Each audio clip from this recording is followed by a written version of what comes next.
Alright, what is good, ladies and gentlemen? It is the Master Viewer back again with another review, and today we are doing a review for Rebel Moon Part 2.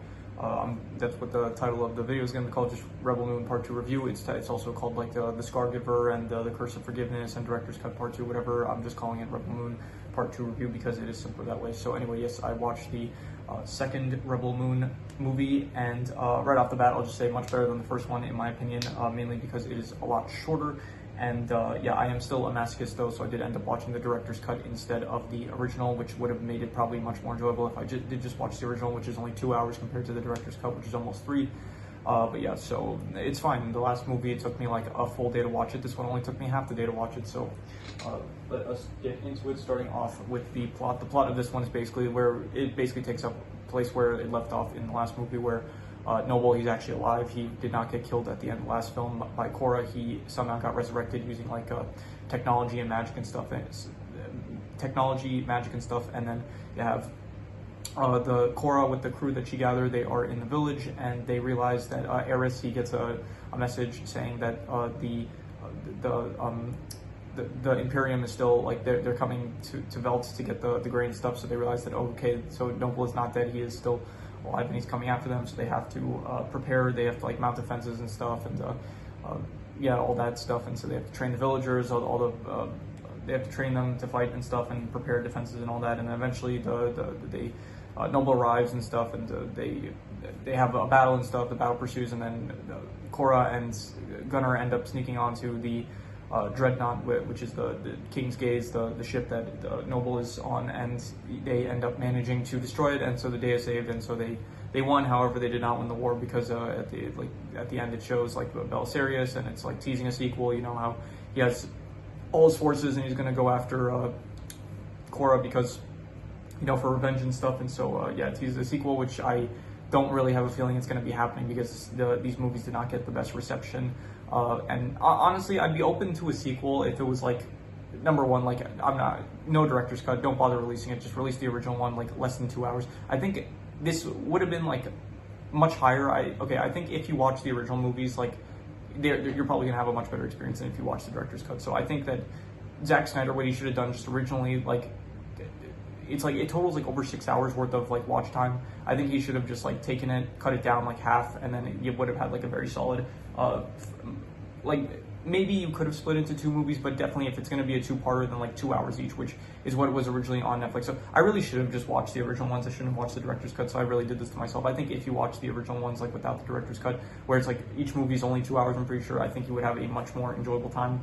But yeah, so in terms of the plot, I do like this one a bit better than the last one, because the last one's just basically gathering the crew members in order to defend the village, but this one's like you actually finally it starts paying off. It's like you do actually have the defense of the village and stuff, and so it's more enjoyable, I'd say. So the plot, I would say, I'll give it I guess a 5.5. I think that was what I gave the last plot of the last movie, but it's a decent plot. It's fine. It works, I guess. So in terms of the characters, Korra is fine, I guess.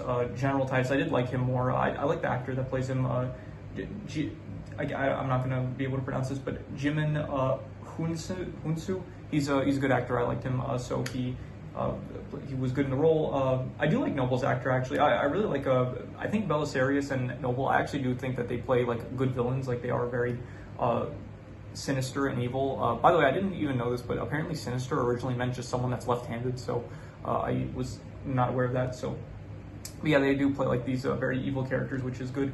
Other than them, you have Gunnar, who he did play. It felt like he played a bit more of a role in this film compared to the last one I did. So he did a bit more, like he did end up shooting the bell to signal to start the attack and stuff. So I did like Gunnar a bit more.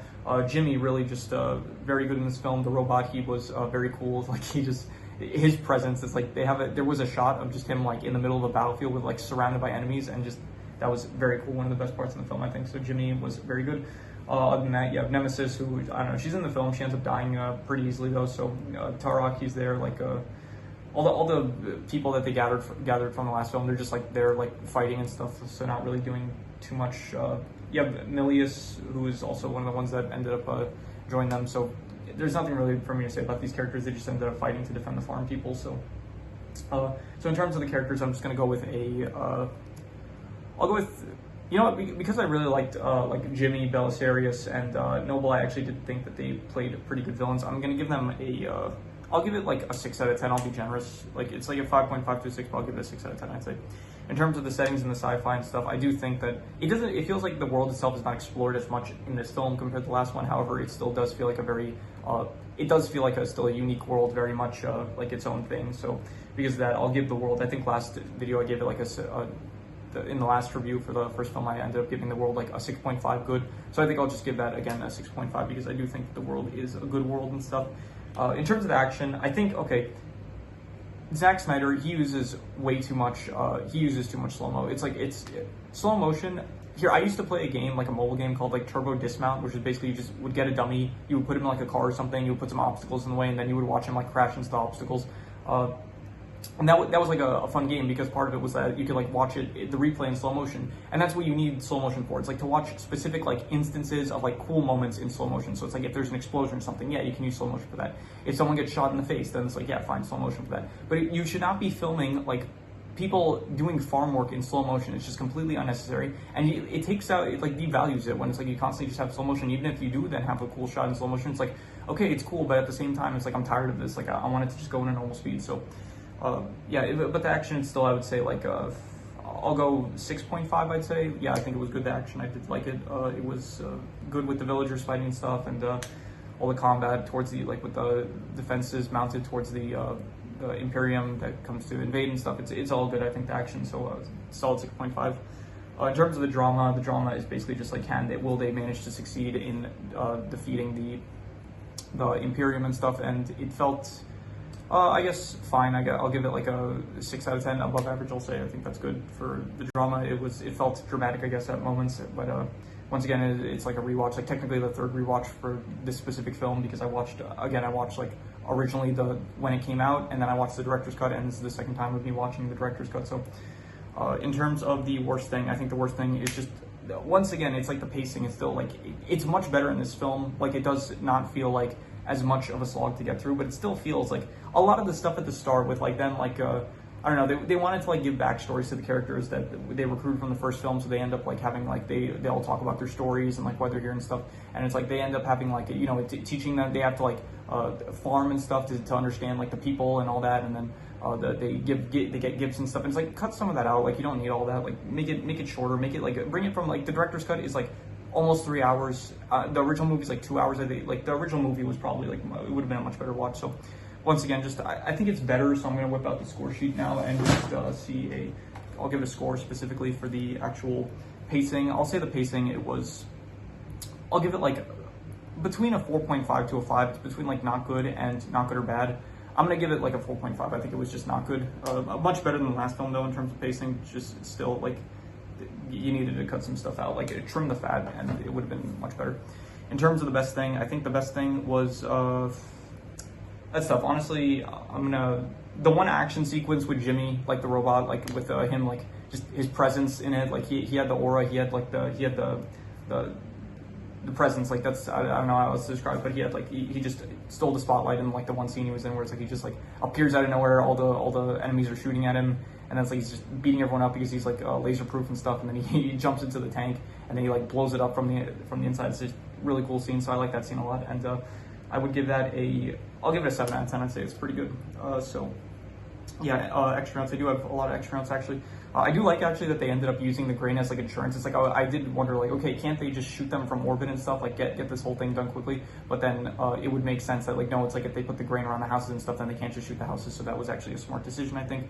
Also the plan that Gunnar and Korra had to get onto the King's Gaze by like pretending that the ship was wounded and stuff, and like pretending to be wounded soldiers. That was a pretty smart plan. They have like another like unnecessary sex scene at the start, which is like I don't know the point of this. It's like to show that they're in love, but it's like fine, you just show them kissing, and I get the point. Like I don't need to watch them bang for like 2 or 3 minutes straight. So, I said I like Bella Sarius' character. I do like how it's like he does. You do see like his backstory more, where it's like how he became a politician, and then he ended up like assassinating the royal family and stuff, and then how he got into power. And so I do like the speech he gives, where it's like he would give his effing soul and stuff. It's like he was very passionate about it, and I thought that was good for his character. There was like the assassination of the actual king and queen and the Princess Issa, and there was like an orchestra playing, and I guess they were told beforehand what was going to happen because like they hear all the stabbings and stuff and the gunshots, and they just keep playing the music. So yeah, I don't know what was going on with that. What else? The Nemesis, like it shows she cut off her arms and stuff in order to put the robotics and stuff. She doesn't like react at all, like she's not like crying or something. I'd be like, you chop off your arms. For one, I think that might kill you because like of all the blood loss, but yeah, she just didn't really react, so that was weird, I'd say. There was some nice violin music actually, like in some of the farming scenes, they actually had some like violin music, which I actually really did like, so props for that. I mentioned Jimmy was good. Gunner, I liked him more in this film than the last one.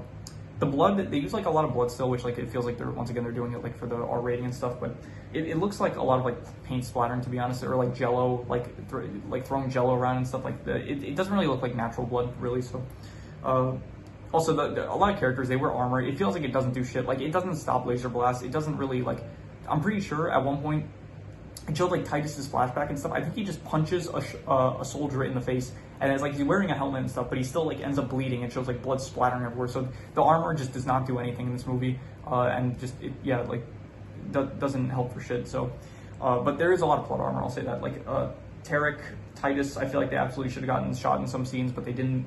Milius, she absolutely also once again should have gotten shot. Cora, she takes down like tons of men at once, and I was wondering like why is it that it's like I'm fine with it in like John Wick or like James Bond or something, but it feels like less realistic here. And it's because like I think in those films it's like they do have like the background where it's like John Wick is this like legendary assassin in the underworld, so it feels more believable, and James Bond is also like the best agent in like the business and stuff. So and in this one it does like say like Archelaus is like a legend in like the I don't know, the Imperium and stuff, but I feel like maybe they didn't do a good enough job of maybe presenting it, I guess.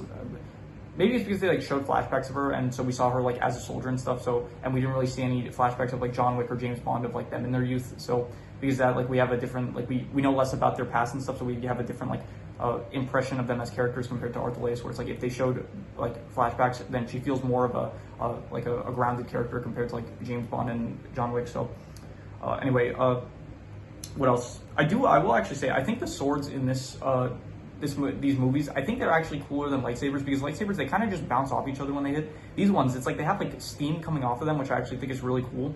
And it's like they leave like an after trail of like light, I guess. And it looks really cool. Like I do actually kind of prefer the swords of these films than compared to lightsabers. They just, in my opinion, they kind of look cooler. So yeah, so those are the extra notes. I'm going to do the calculations. So King Crimson. All right, so it ends up averaging a 6 out of 10, which would be above average, and I wouldn't go that high. I would probably still end up giving it, I'll say this, it's not a bad film like the last one. I ended up giving the last one like a 4.5. It's not in the negative territory, I would say. I would probably say between a 5 to a 5.5. I think that's fair. I'm not going to give a specific score. I would say between a 5 to a 5.5. I do think, I'll say this once again, if you watch both of these films, if you do want to watch it, watch the original, and I do think you will actually come out of it like with both films being good films. I think if you watch like the original, the first movie and the second movie, I think they would probably be in the realm of like a 6 to a 6.5, maybe even a 7 if you watch both of them. Like the original ones that are only like 2 hours. Don't watch the director's cut if you're gonna watch these. So yeah. I feel like there was something else I was going to say, but I can't remember at the moment. So, all right, I'm actually recording this after the fact because I was thinking, like, I feel like I forgot something, and I did forget something. I wanted to give a thanks because we went from 21 subscribers to 22 subscribers. So just once again, I want to give a thanks to any new people watching the channel. I appreciate the subscription, and I appreciate you watching the content, and I hope that you are enjoying the content. So once again, I just want to give a thanks to any newcomers watching, and I hope you are enjoying the content. So back to the video. Yeah, I give it between a 5 to a 5.5. This one, it is between it's like not good or bad, it's between that not good or bad and decent. So it's like it's not good or bad, more leaning on the good side, I would say. So yeah, so if you have any recommendations, any shows, movies, video game stories, anime, web series, anything that you want me to review, leave it in the comments. Yeah, with that said, that is pretty much all there is to it. So let's leave it at that.